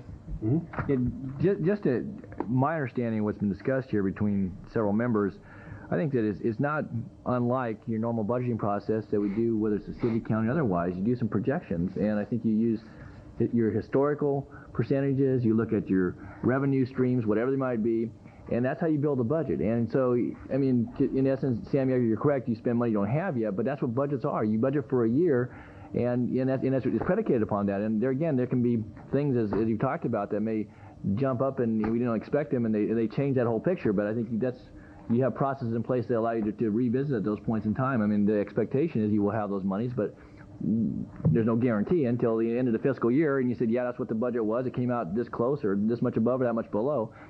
And I think what I heard Dave saying, though, was relative to augmentation money, that at least with the historical augmentation money, rather than what maybe projection based upon the new channels being added and some other revenues that may come in on those, but to kind of take a middle position here, different than what we've done in years past, but to maybe take those dollars that we know we've seen in the last couple of years come through and build those into this process rather than come back and visit this again in 2 months. And, from what I'm able to see here, I'm not really uncomfortable with that, because I think that, there again, we can readjust those somewhere along the middle of the year. That people will build budgets on that, but if things change, I think this commission, like any other body, is going to be back, as you do at the city and we do at the county, visit our budget again and make some adjustments somewhere mid-year. So I had just one question, another additional question, if I may, Mr. Chairman. Rich, on May the 10th, do you think that you will know any more about the revenue stream for the entire year than you do now? Two things. Yes, I think we do. We will. There will be some. Any metaphysical certitudes in that? Any what? Yeah. Any metaphysical certitudes. Yes, I think we'll be far enough into the transfer process to know if there's a cost related to the transfer. Separately, I think by May 10th, actually the second week in May, legislation has to be out of its house of origin, so we know if the legislation is moving. The point of the May 10th date is the submission date for the grantees to provide staff with their budget for the next year, which we bring to you in June. There's never really any period of time, that we will know the funding for any period on an ongoing basis. But there's no metaphysical certitudes that it will continue. There's not any guarantees. Mr. Cox, I think, correct me if I'm wrong, but I think we will know each quarter when we get the allocation. It includes... Well, the budgets, yeah, but Mr. Pratt, the budgets are not based upon just a quarter. They're 12-month projections, and that's all this really is. And in May, we're going to augment the budget by some $300 and some thousand. I guess that's the way we can do it. But the reality is that the practical way, and Mr. Yee, it's not a matter of being conservative or you can't even say it. Or more conservative. Mr. Cox, what I'm trying to say is that let's allow the grantees to make that projections on their own. I mean, we're not here to do it for them. The grantees don't have anything to do with in fact generating the revenue. The revenue projection comes from the Cable Commission. That's what Mr. Espasto's job is. Mr. Espasto says it's $2.6 million. Well, projected. Well, you only know whether you got $2.6 million when you get to the end of the year. That's when you know when you got. But by May 10th, we'll know better also. Well, then we will know better by June 10th, and by July 10th, and by August 10th, and I don't think the issue. If you understand that there are some uncertainties, one, and that's staff's obligation to inform you of those. Two, that the $2.6 million is a fairly reliable, conservative estimate. Two, three, the real policy issue here is what allocation you want to use. And in staff's recommendation, I've preserved for you, with the staff recommendation, the option of doing what you did last year, which was to take the reserves and use them to, there was $1.2 million went into the county budget and $800,000 or so went into the city budget in smaller amounts. If you want to make that policy determination now, and this is an advisory vote, you can do that now. And I would say that you could do that up to the amount for funding community programming to approximately $1.6 million and be fine. There's nothing magical about the base number I've recommended, only that I thought it was appropriate for staff to preserve for you the options, the historic options you've used before. So I'd like to say that the dollars here, Mr. Cox, are not the issue. They are within reasonable numbers, fairly certain. There are some bigger issues about legislation I want you aware of. So my point, Dave, was if we know quarterly exactly how much money we have on hand, couldn't we make a commitment to the year for the year, including the augmentation, and then have it paid out each quarter? Is where I was going. If people are concerned about knowing exactly how much you have on the books so that you can make the payout, That's what occurs now, Mr. Pratt. Oh. I thought that was original. That's a great idea. Great idea, Mr. Pratt. I'm willing to hear the public testimony first, but I really think we could go ahead. You know, obviously the grantees know that this legislation is pending also, and that we're at risk during that period, and I think that can be built into it. Well, then, Mr. Chair, then the grantees under whatever proposal Are at risk.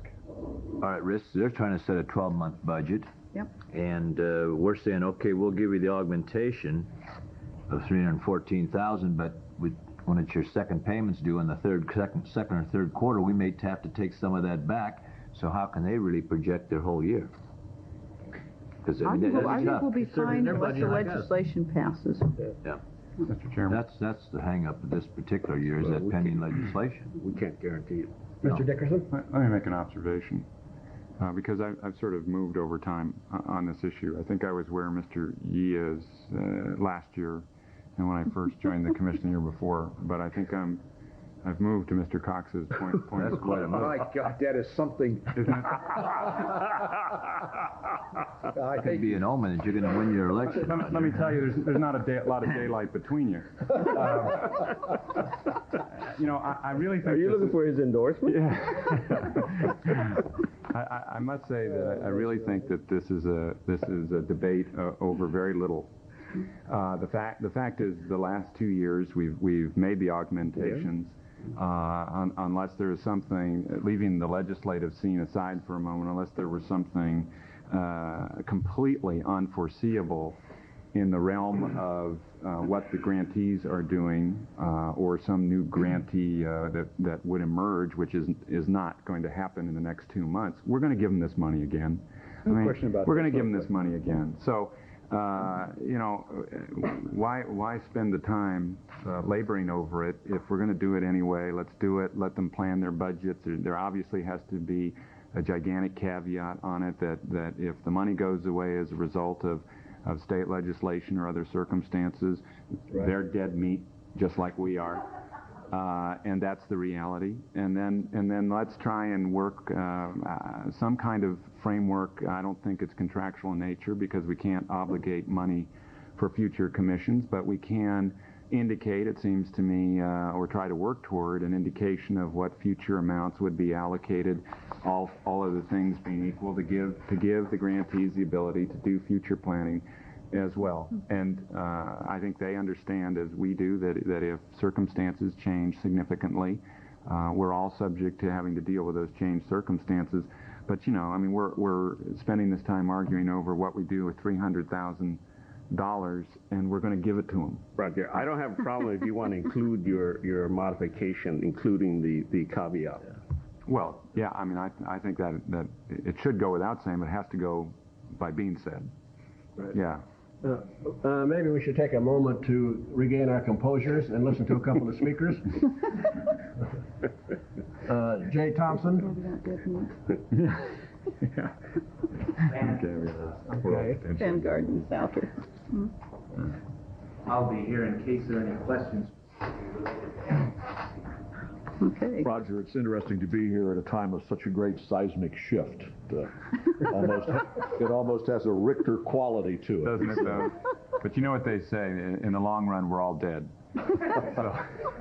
Commissioners, I'm Van Gordon Sauter, and I'm the I like the alternative better. The general manager of KBIE, and I'm speaking in this context today in behalf of my colleagues from the Cable Consortium and Access Sacramento. For those of you who went to the luncheon today by the League of Women Voters, you heard the better half of the oratory in my household. She was great. And you're now going to be subjected to somewhat the weary windbag, for want of a better term. I will try to be brief, and indeed I will not start with a lengthy discourse about how the Access Cable Consortium and KBIE are indeed a national model for public educational and access television. We have just completed a 3-year contract for programming services, and left to our own devices, and I'm sure you're glad we're not, we would be delighted with a 5-year renewal at current annual funding levels, including augmentation. That is not going to be broached. we certainly appreciate and fully recognize that you feel it is inappropriate to commit to a specific funding level before the upcoming year. Indeed, given that, we request that the Commission attribute that amount to us at this time rather than allocating a base portion now with consideration of augmentation put off to some future date. That process of some now and then maybe some later adds a burdensome, if not speculative quality to the budgeting and planning process for our organizations.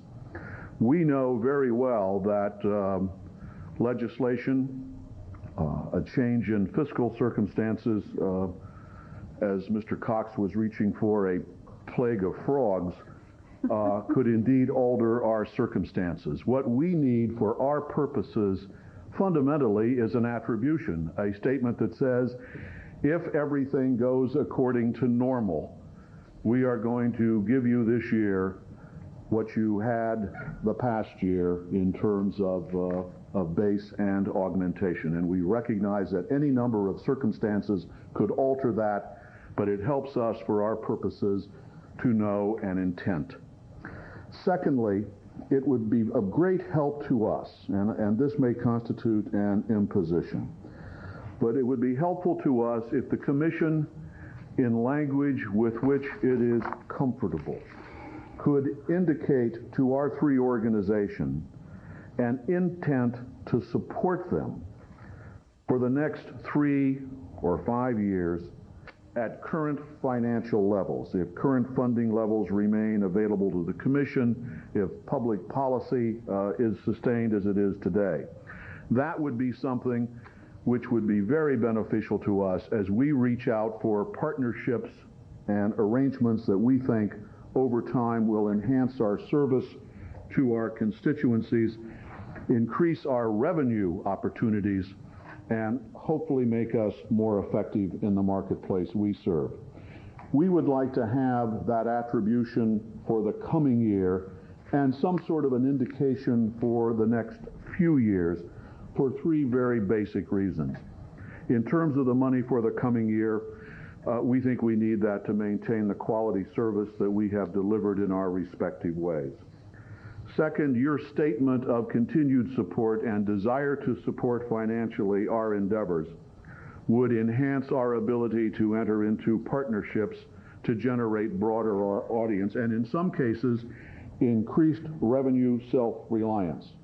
Quite frankly, there are some partners and some suppliers who are uneasy about entering into an arrangement with an organization which is so dependent on a year-to-year level of support where there doesn't seem to be evidence of long-term intent. A statement of intent from the Commission would ease some of those concerns. We would accept, obviously, what the Commission is comfortable in giving us.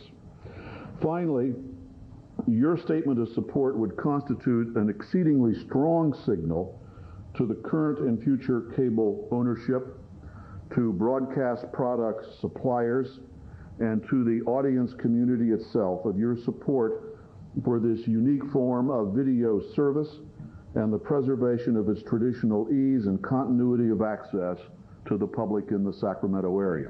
Thank you. If there are any questions, I'm happy to respond, and I guarantee you my colleagues Any questions? You know, Yes, not a view, but of our council regarding a statement of intent. Can that be written in such a way to satisfy what the gentleman is asking for without putting us into a obligation, a legal obligation? It would have to be written so that it was clear that it was a current policy subject to change by both availability of funds and change in policy. I mean, so it'd be like a snapshot in time as opposed to a continuing obligation.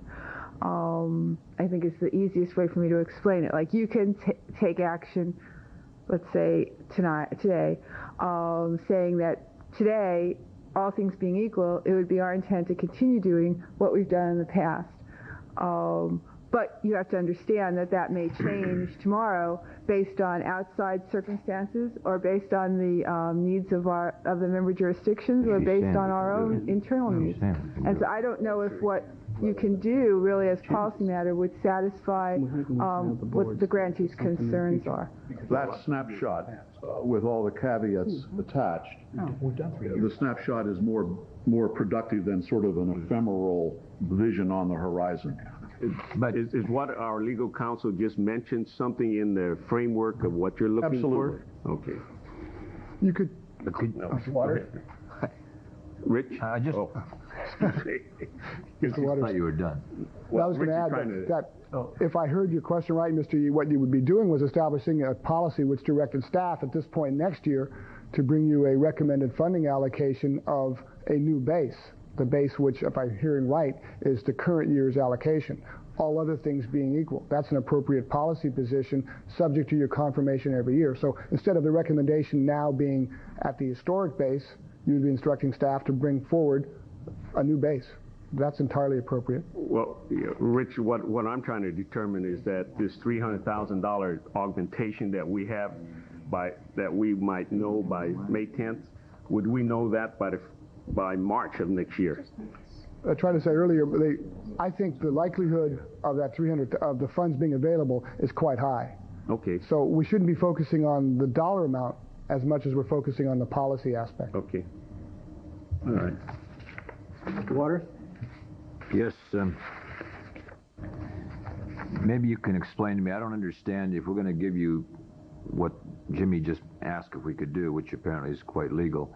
How does that really help you? You say you want to be able to go out to your suppliers or whoever, and they're going to certainly have their attorneys look at that and say, gee, there's really no commitment from that board, because if the money's there, we're going to get it. I mean, that's why I don't understand why they feel more comfortable with a multi-year contract of intent, if you will, from us.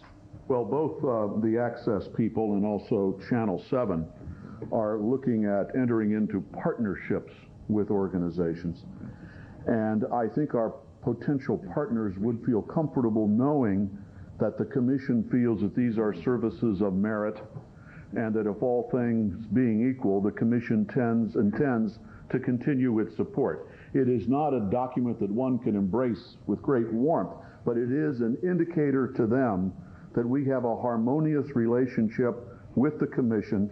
The Commission believes in the value of our work, and that if our work continues to be performed at a certain level, and exterior circumstances, legislation, income, or whatever, reaches a certain level, this relationship will continue.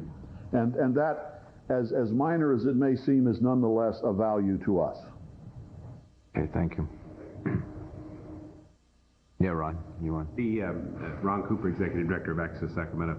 The specific example for Access Sacramento was raised in our partnership discussions with Cosumnes River College. As you can imagine, in a college, there are issues, not necessarily financial, but curriculum development, for example. What are we going to be offering to get classes through a curriculum development committee and permissions given and so forth is a 1-2 year process. And so the question of 5 years was actually raised based on the partnership discussions we've had in specifics with Cosumnes River College. We're talking about matching monies for new equipment, for their training purposes by CRC students, and for community users during the evening and on weekends. So it's a policy issue, and they would appreciate hearing exactly many of the comments that are being said today, but in writing, that there is ongoing intention by this body that well, again, if it's not there, it can't happen, and that's the bottom line. So, right. Okay. Thanks. Thank you. Thank you. Any more comments, questions? Are we ready to entertain a motion? You had a motion. You had a motion unless the second. But I'll withdraw my second since unless there's another motion coming in. You want to keep your motion on the table, Mr. Yee? Yeah, I'll keep it on the table for now. Well, let's restate it. And Should we do a substitute motion? Yes, there's going to be a substitute motion then. Okay. The substitute motion, Mr. Chairman, that is that we do one of those resolutions that has an asterisk and all things being equal provision. Yeah. That the allocation form, the allocation for grantees 1996-97 be the base plus the augmented amount, which is $1,038,055 plus 314,228. Subject, the caveat is subject to the receipt of the funds based upon the formula, and I think we'll let the clerk sort through that motion so that it comes out with some sort of legalese, but that's the primary motion, to just go ahead and do that now, subject to all the caveats. I'll second. And did you mean by the base that the base is the same as it was last year? Yes, sir. The current year? Okay.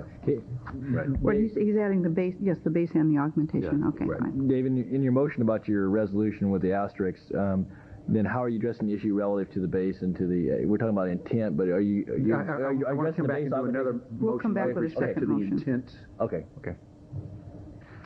We have a motion, it's been seconded. Yeah, by Collins. Right. Call for the vote. Cox? Aye. Collin? Yes. Natoli? Aye.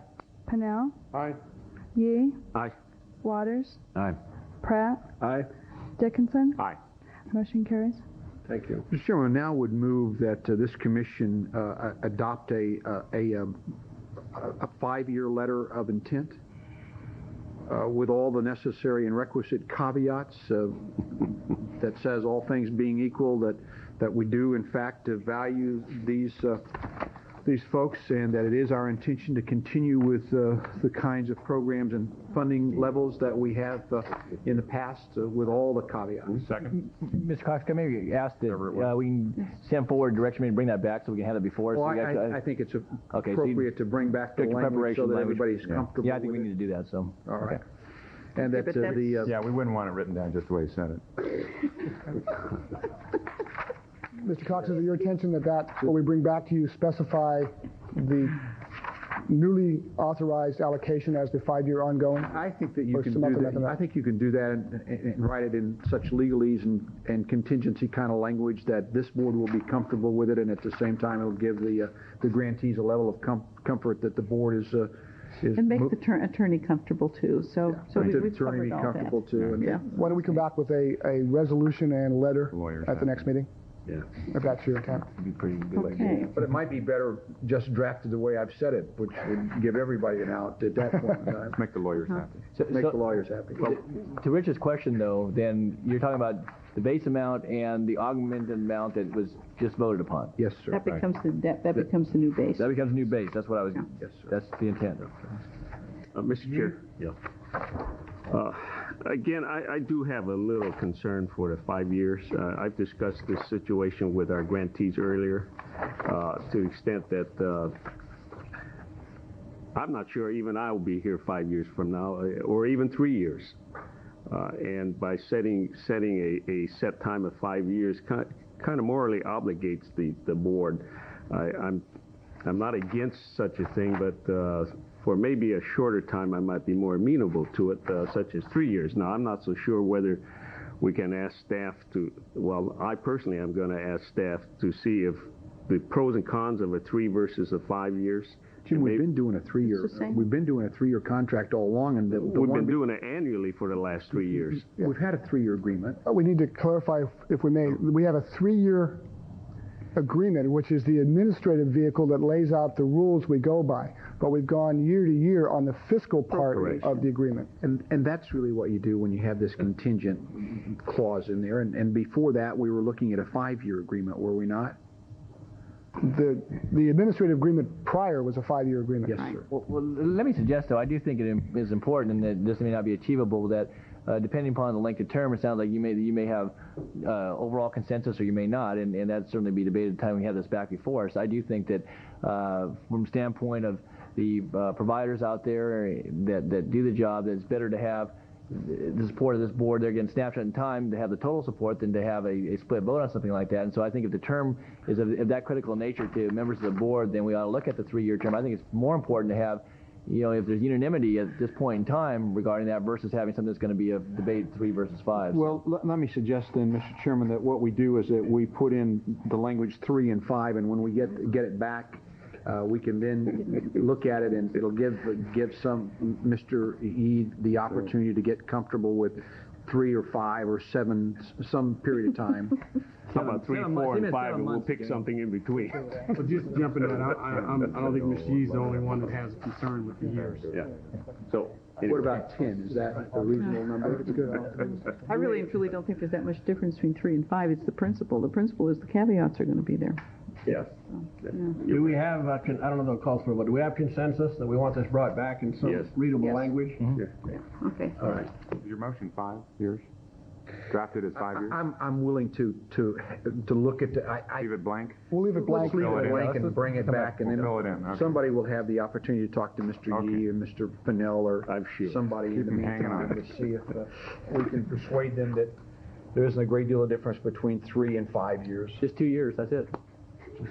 That happens in 2 years. Mr. Chairman, to close this item, assuming you're okay, and to educate Mr. Pinnell a bit and to put on the record again, understand the reporting relationship between your community programming grantees is direct to you. The role of staff in this is that we administer the points of the contract, but the commission staff performs no oversight or monitoring of the community programming grantees. So our role is a very removed and ministerial one in that regard. Yeah. 4 years. That's very wise. That's why I'm no longer chairman of this commission. Mr. Thompson, I guess you retired to your chair, so you don't have anything further to add? Jay Thompson, chair of the Sacramento Educational Cable Consortium. I just, since you raised my name, thought I would just take this opportunity to express my thanks to you for your vote of confidence in SECC and the other grantees. Even though we started under another name, SECC has been in existence for roughly 2 decades, and it started with people in education who had a belief that cable could be used wisely and effectively for instruction. And I think in the last decade or so, that's proven to be the case. And it's just very meaningful to all of us who have worked so hard to develop this resource to have the kind of vote of support that you have just given. So thank you all very much for that vote of support. Item number 6. Chairman, members, just an opportunity now for staff to go through 2 or 3 items that I think are important to you. Legislation first. I included in the packet a news article from Nations Weekly, Nation Cities. You may recognize the name. A couple of you may recognize the name. It was authored by Nick Miller, one of our former legal counsels. I think he did the best job of a near dozen of these that I saw in describing to you in summary fashion the key points of the federal legislation. Let me hit a couple of points about local government and what we were able to succeed in accomplishing. Overall, this is a moderate bill for local government. It doesn't add a lot. The federal bill preserved what we already had.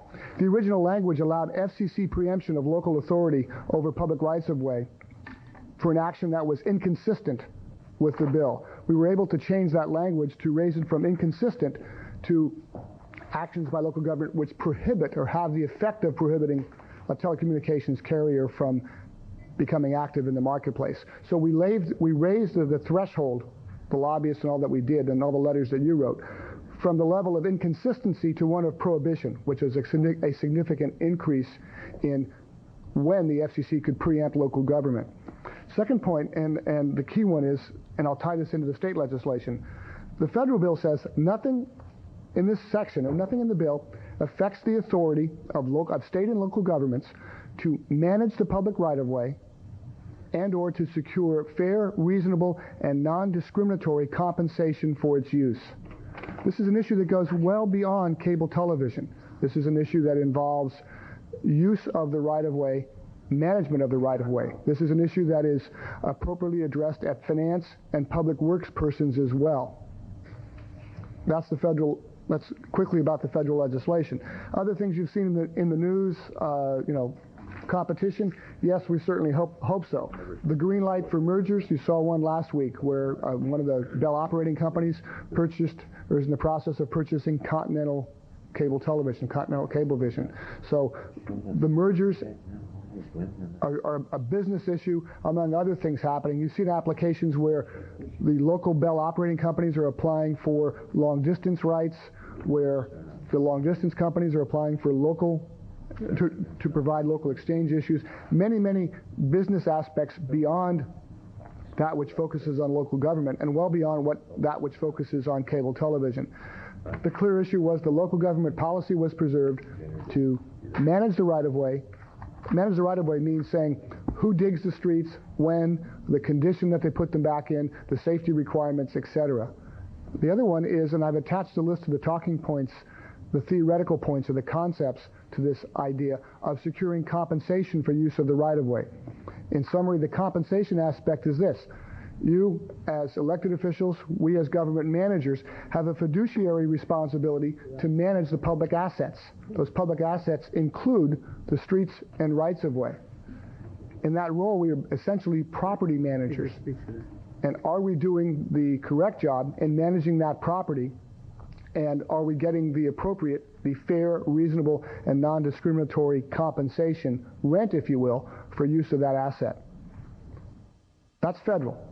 I commented and I provided copies to you a couple of days ago of the state legislation. Understand, and we've been through this before, but it's important because I believe that the League of Cities and CSAC will be asking for your presence in the Capitol very, very soon on this issue. Since 1850, telephone companies in California have enjoyed a no-fee statewide franchise. This then says that one telecommunications provider, the telephone companies, use public streets and rights-of-way at no fee. Others, cable companies, gas companies, water companies, power companies, pay compensation to use that. We have a disparity. Is that fair, reasonable, and non-discriminatory? I would suggest it is not. We will see legislation, or as you see legislation, the telephone industry has proposed leveling the playing field downward. Next week, there will be legislation sponsored by the League of Cities and Association of Counties, language I've been working on with a small group for about 2 months, to suggest that the playing field be leveled the other way. This is an issue, again, that goes beyond cable television, goes beyond telecommunications, and it has to do much more with public works and long-term finance. This issue has second or third highest priority within the League of Cities, and we'll know within a week on the policy priorities with CSAC. The CSAC board takes up telecommunications next Friday, next Thursday or Friday. So that's where we are legislatively. My advice to you is that in the process and the role we took within the federal legislative process, you participated. Some of you visited people in Washington. I had you write several letters. We had an activity level, I would say, was moderate. At this one, I suspect and would hope that your physical presence and active participation will be necessary. I'll close by saying on this issue of legislation, the policies that the Cable Commission has adopted, the city has adopted, and the county has adopted, as I recall, are still appropriate within what these issues are. We have followed we adopted these policies in mid-94. They are still appropriate now. I believe we're still acting under the correct ones. We'll keep you informed as it moves forward. Okay, in a summary fashion of legislation.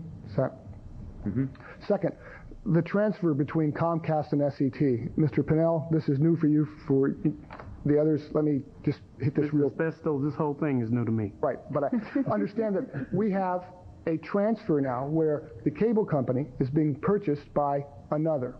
The ordinance, the franchising ordinance adopted in 1982, revised a few times by all the jurisdictions, the city, the county, Folsom, and Galt, has very specific requirements as to the decision you must make and the evidence provided to you to approve a transfer. That overall says it's your responsibility to assure that the community gets a new company that's equal to the existing one. It does provide or does include there some words that I think are important and we need to kind of make you very cognizant of. It says that the existing cable company and the new one need to provide you by clear and convincing evidence. That's a legal term.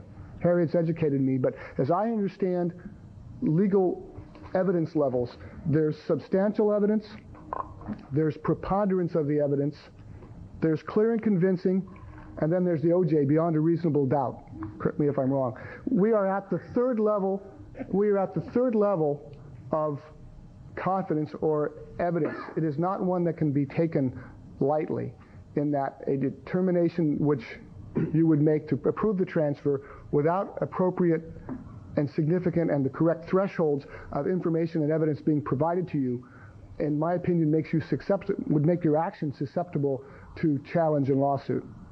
So it's staff's job, working with the cable companies, that is with Comcast and Scripps, to bring you what will be a fairly good stack of paper, I expect. We'll be analyzing it, but to be sure and be able for us to sit here and say to you, and we're backing this not just with Harriet and myself, we're backing this with other resources within the McDonough firm, as well as with our financial consultant.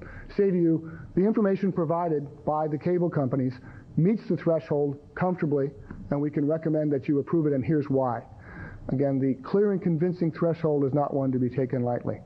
Within that, Comcast filed a Form 394 in early January. We got into it right away. We got in some dialogue with Comcast and pointed out areas where staff felt it was incomplete from being acceptable into your process, and lacking in several other areas. It was a very cordial conversation. We agreed to not start the 120-day clock and work together to better package the material that will come to you. So we've been in dialogues now of exchanging with Comcast and Scripps the questions which, if answered, we believe give you the threshold for clear and convincing evidence. They are not in any way solid yet. We'd like to bring the questions to you after we've had some chance to discuss and understand them at the next commission meeting for you to look at, add to. We've also asked the grantees to provide questions into that process, clarifications, if you will. Some technical aspects of the transfer. This franchise is coming up now on 14, 15 years old. There are things that we've learned that are a little bit ambiguous. The transfer is an opportune time to clarify those, so we'll try and clarify those as well. My discussions with the attorneys and the staff with Wayne at Comcast and at Scripps, and believe me, there are a lot of attorneys. I don't think there's a legal firm in town that isn't in this somewhere. I've proposed or suggested and hope we could work a process which is minimally burdensome on you, and that is one in which in some 1 or 2 month cycle at your regular commission meetings, you could hold the public hearings and move through the process. One that I would hope would work would be we would have one long meeting, or we would have to budget our time, but maybe a little bit longer than we have normally, where Comcast and Scripps would present to you in summary fashion the key components that make their clear and convincing evidence of these 5 factors contained in your ordinance. You would then refer it back to staff, to our legal counsel, to our consultant, let us do our job, come back to you at the next month with a notice public hearing, invite public comment, take staff comment, and be able to approve or disapprove the transfer. I very much hope we can approve it. That may go over a 2 month period, but in working with staff, or in working with Comcast and Scripps, not necessarily behind the scenes, but just doing good staff work, I like to put this on a clock that better meets your schedules, rather than having to call special meetings. Back in December, I relayed that the federal law gives us a 120-day maximum clock. And I'm very concerned from experience in other jurisdictions where the clock starts, it drags, we don't get all the paper we're in, we don't get everything understood, and we end up in the end with a pressure situation. I don't think that's appropriate for good decision making. So that's where the transfer is. Whether I would like to bring to you in April the questions and the concepts we'd like to see addressed to reach the comfort level, that clear and convincing threshold level. And now whether they will be ready in April or May or June to make the initial filing with us, I can't tell yet, but we'll do everything we can to keep this on a routine schedule for you. Other questions about the transfer process? So it's 120 days after? From the point in time that we accept the transfer filing, that is, we accept the Form 394 as complete, we have to decide within 120 days. Right now, we have no clock running. We've agreed that the initial submission was not complete, or that we could at least refine it and enhance it to make it a more complete package and easier and possible to get it through in one public hearing. Further questions on the transfer? Okay, we're getting past the heavy stuff here. The election forums were held by Metro 14 and the league. You have before you the playback schedule. I believe they went very well. There were some additional forums we've added this year on some of the constitutional issues as well. But you can see that we have an extensive playback schedule. I'll offer to you that there are few jurisdictions in the state that go to the depth that Metro 14 goes to bring a balanced presentation of electoral issues. Relative to the grantee agreements, we discussed this already briefly, but just to understand, the 3-year agreements are up this year. I've written to each of the grantee managers and asked them to comment with changes, insert strikeout language they would like to have in the agreements. To date, one grantee has responded with relatively ministerial changes. It's my plan to bring the grantee agreements back to you at budget time in June, and we'll resolve that and put all that back in place. And essentially what I see is an extension primarily of the existing agreements. This is not a renegotiation, but that process is underway. Lastly, there's no questions on that. If you're reading between the lines, we'll work with your scheduling secretaries, or you may want to pass it on. I suspect that the June meeting could go long. We could very much be in a budget and a transfer mode for the first Thursday in June. Lastly, at the last commission meeting, you asked that I report back on a constituent recommendation about constituent call-in, as the city council does. It's my recommendation that we not change our practice, and that is that the facilities for that exist here. If there's an issue of import, which we would like to invite constituent call-in, as you might wish to do on the transfer, in the public hearing for the transfer, I think it's appropriate then. But on a routine basis, I feel that the Cable Commission meetings are televised. I believe, and I think you do too, that your role is policy. Constituent concerns that focus on customer service issues with the Cable Commission are probably best handled by staff, and I wouldn't want you to get in the mode of doing the job that you pay us for. When those constituent issues have a policy implication, I think you know I have no hesitation to bring them before you. So it's my recommendation that you not implement any routine constituent call-in at this time. With that, I'd be happy to take any questions. Any questions with Mr. Spasto? Thank you, Rich.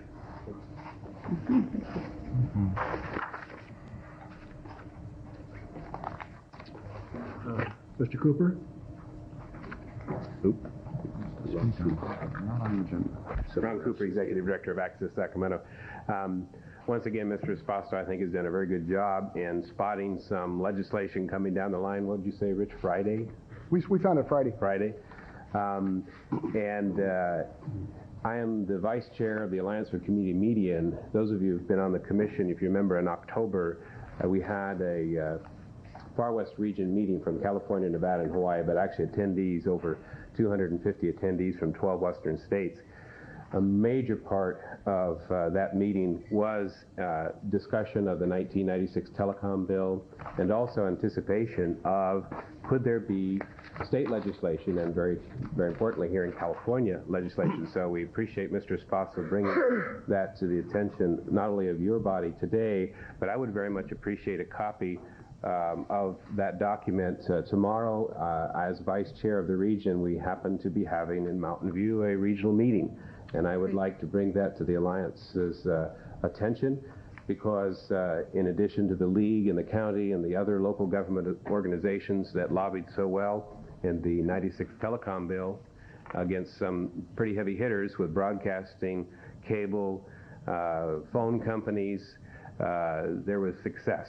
And I would hope to stand shoulder to shoulder, the Alliance for Community Media, with those organizations again, and Access Sacramento, and I'm sure the other community programming grantees as well, to make sure that Mr. Pinnell's fears are indeed engaged here in the state of California with such legislation. That is our role, to influence the state legislature and help them understand what a wonderful model we have right here in their back door. And if there's anything in the language of this bill that would endanger that, I hope you would accept us standing shoulder to shoulder with you and making that case strong and loud.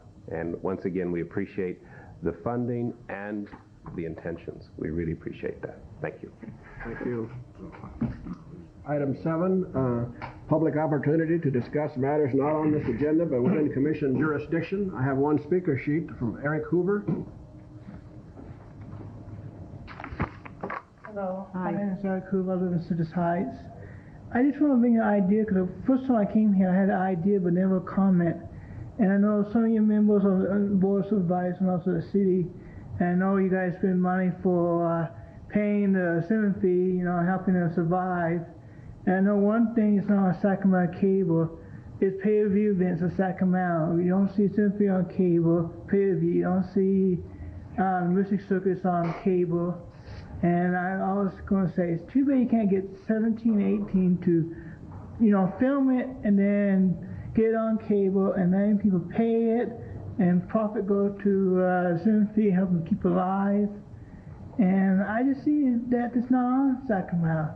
You can't lay on and watch Jubilee, you know, 5 hours on pay-per-view, maybe when it's already over, and I think that's just missing, and maybe that'll help you guys not pay the Sacramento cement fee because they can access Sacramento cable and let people at home watch it, because most people may be sick and tired of driving to Sacramento and outlying area, and maybe there's a little culture about the cement fee, maybe the music circus.